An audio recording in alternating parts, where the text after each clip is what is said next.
So I got into music at like a young age. Just always liked it. There were always records around the house. You know, my dad was big into like a lot of the classic rock and more like the blues rock things, like Led Zeppelin and Eric Clapton. 10 years after, like a blues rock group, and from like the '60s and '70s, and those were always around the house. He was always playing some of the music like that, and I just always was drawn towards it. I didn't really start collecting a lot of records until about around high school, and I'd go to like thrift stores and local record shops, and just a lot of time, like when I first started out, I went. Now I kind of go after, I have like specific things I'm after these days, but back then I would just try to get a wide mix of records, and I didn't spend too much money on them, that's what's great about vinyl. You can kind of adjust towards what you want to spend on a record. I know some people, will come in and buy like really expensive, like high dollar albums or more rare things, or they'll just buy like, some people won't spend more than like $1 or $2 on a record. So yeah, when I started out, I would just buy like cheaper albums and different stuff. I'd just kind of go on the cover or. So you got the foundation at home, basically. Right. Yeah. And you took that and was just like, I want to start a record store. Well, yeah. So I went to. That gradually picked up where I was just collecting more and more records, and then I kind of developed more what I liked, and I would invest a little more money in buying, nicer copies, some rarer things that I've been looking for a while, and that carried on toward, all through college. What made you say, I want to start a record store? Because you could just be a collector of a bunch of records, right? And not start a record store. So what kind of made you say, I want to get to start a record store? So I worked at a record store. I worked at the Fairfax Record and Tape Exchange, and I did that through like right before I left for college. This was like 4 or 5 years ago, and then the summer that summer I worked there, and then all through college I'd come back on breaks and work there through the summers, and that helped me. What I really like about it, and what made me like one of the start, as opposed to like just collecting them on my own, is I really like being able to go out and like purchase like collections from people, go out and find records, keep an eye out for other people, because people give me like their want lists of records, or say, hey, if you run into like that Bob Marley record, could you pull the next one you find? And I just really liked the process of like seeking out albums for people, and the market towards that, 'cause there's lots of factors involved with records, like any collectible, like the condition's just so important, and with records it's cool. There's like a 2-part thing on each item, where it's like the jacket that the record's in, and that's important, and like the condition of it, it has to be clean. Like if it has a name written on it, or it's split, it's gonna affect the value. And same with the record itself. I just the one negative thing is like you run into some stuff that's just like too far gone all the time. That happens all the time, where it's like too scratched. But I really liked that aspect of it. What do you do with because how do you weigh rarity with condition? Like say you have a rare record, it's not in great shape though. Yeah. What do you know what I mean? Yeah. So I mean, I try to tell people all the time, like, because some people they're like, oh, there's two things that happen. Sometimes they're like, oh, they're really scratched, like I don't know how much you'd be into. Yeah. There's some things though, even really scratched up, I mean, as long as they kind of play through without just the needle jumping over every track or something, like they're still worth, they can be worth some good money. And then also I have some people, like, oh yeah, I got some really great stuff, and it's really hard to break the news, where it's like, yeah, it's great stuff, but in this condition, it really affects the value, what I can pay for it. But you there's definitely some stuff that's rare, but even if it's like scratched up, it's still worth, it's still a rarity. Did you grow up around here? I grew up in Fairfax City. Okay. And so not too far away, about like 20 minutes down the Parkway. I came to Herndon. So I've been looking around at other spaces, and originally at one point I was considering Alexandria, but I just ran into a lot of, really the biggest issue there was just a lot of red tape, like the registering with the city and all that, and that was months before I ended up deciding upon Herndon. So yeah, what was it like? You have a store. So so for the rest of like small business owners out there, like Right. What do you run into as far as like you mentioned before, red tape difficulties, Yeah. like that. Like how much does that factor into? It's pretty important, at least in the beginning, and it's why it's important to find like a good town or city that matches your business, like kind of what has the vibe of what you wanted to do. And that's why I love Herndon so much. I was looking outside earlier when you were adjusting the cameras, like the park outside, and it's just like a really great like community atmosphere. And sure enough, that turned out to be true. Like the mayor, Lisa Merkel, is like really supportive. She like offered right away, like if I wanted to have a ribbon cutting ceremony. Yeah.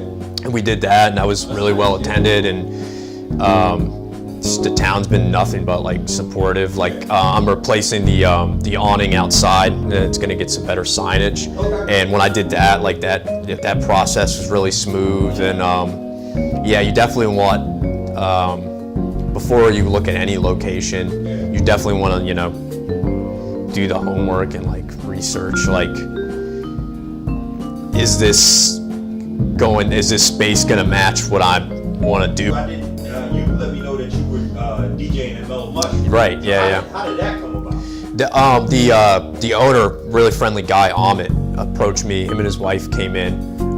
They both own Amit and Pooja. They both own the Mellow Mushroom here, and they came and approached me, and they really liked the community. They were like, "That's great. Records would be great for the community. Yeah. Just help spread music." And he, wanted to see if we wanted to do like a cross promotion kind of thing, like I'd spin records there and hand out my cards, show people what I'm doing. Because like some people, they're surprised that vinyl is like people are still playing records. I've had people of different age, younger guys and some older come up and be like, "Well, wow, like I haven't seen that in a long time." Sort of some of the older guys at least, saying like it's cool to see that people are still playing records, and they'll get their turntable out, or they'll bring their records in, trade them, sell them to the shop, just kind of spreading that awareness, and at the same time, I love telling people when they come in how awesome Mellow Mushroom is. The pizza is great, and great drinks on tap. Has there been anything that you've been through since opening that has been like, oh crap, you know what I mean? Right. Yeah. Yeah, because it is just me. My family, of course, helps me out when they can. Like they help like paint the shop when we first moved into the space, and some friends and stuff did too. And but as far as like employees, like I don't really have any employees. I have a friend that will come and cover some hours sometimes. Yeah. Some of the hurdles, definitely. You always have to like maintain regular hours. Of course, that's really important. And sometimes like other business will come up, whether it's like picking up another collection, or doing some like finances. Like tax season was just a while ago, and getting it all together to report your taxes, and or just like personal things, like want to hang out with friends or do something like that. And it's tough when you have to like maintain those hours. That's kind of a hurdle sometimes. It's like with being a small business owner, Right. and not having the staff. Yeah. I mean, it's real. Like every hour is valuable. Every time when you apply yourself to this, you're essentially taking away time when you could be doing something Right. You know what I mean? And that's what I really like about, you know, being a small business owner, like owning a small business is it is what you like put in. You know, you can put in as much as you want, or you know, ideally you put in as much as you can. That's what I try to do. You know, just constantly focus on, you know, bringing the most, you know, important thing, bringing records into the shop and, you know, selling them to, you know, the next good home. What would you need to run the shop efficiently? You know what I mean? Right. How do you see yourself? Like, okay, let's talk about what you have now and then what maybe you would like to implement to see yourself going further. Yeah, you definitely want,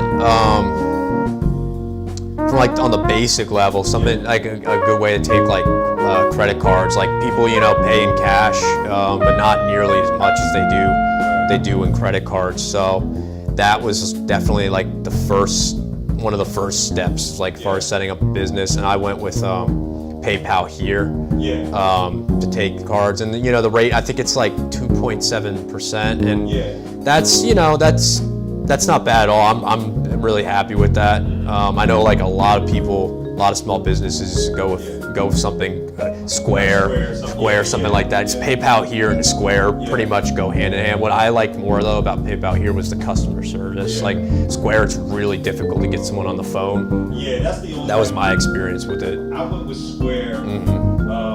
So if I had to do like freelance work, right? You know what I mean? Yeah, of course. I'm not just give them that and they just swipe it and it's there. You know yeah, what I mean? that's exactly what I do with this. You know, it's a similar company, and you definitely want something to take credit cards. That's like really important. If you're doing like a brick and mortar business, then just stock, of course. And it was hard. It was hard before I had a shop, and you know, it was advertised. That would have a better advertisement, really, like a sign that I buy records, and you know, space to do that, to conduct business. That was hard to gather up, to build inventory, and you know, I just had to really like work hard to do that, to get enough inventory to open. I just kind of pieced it together. I bought records where I could, and you know, I thinned out some of my collection, you know, and that was definitely a struggle in the beginning. That's like, to me, that's major to sell your own stuff. Right. Yeah. You know what I mean? Basically for your dream, like this. Yeah. Like, you know what I mean? Yeah. I think with small businesses, it's so much of a sacrifice. Oh, big time. You know what I mean? It's a time sacrifice. You know, it's a financial sacrifice. You know what I mean? Absolutely. It's like, you know, obviously we do film. None of this stuff is cheap. No, you know what not at all. Yeah. It's not like we're sponsored by like Sony or somebody. Right. Like, you know Yeah. No, it's crazy how much it adds up. You know, when you really like again, it was tax season, so I went through and looked, you know, how much, you know, money goes into it. And it does add up. But I love the return, like, you know, just being able to do what I love, and that's what small business, you know, ideally is what you should be aiming for, is, you know, doing what you love and following your like passion. So, let everybody know where we can find everything. You know what I mean? Yeah. How can we find it? So I'm on Instagram's probably I update that probably the most. So it's Right On Records, and you'll see the logo that's on the sign. And I have a Facebook page, and that's just facebook.com/rightonrecordstore. And the website's still under construction, but that's going to be completed in about a couple weeks. And it'll be, you know, our address and things, and kind of, you know, like our philosophy, what we do, and our buying and selling policies. But we're here at 731 Eldon, to the best, you know, like, it's a shop and records. You know, I post pictures when we get things in on the Instagram, and I try to keep that pretty current. But the best way to do it is just come on down to the store, and, you know. It's Tuesday through Saturday, 12 to 7 p.m. Sundays 12 to 4 p.m. and we're closed Mondays. Gotcha. Yeah, 6 days a week. And sometimes, you know, just depending if some people want to stay later, you know, they can call me up and let me know, and keep open, just depending on the day. It's not a problem.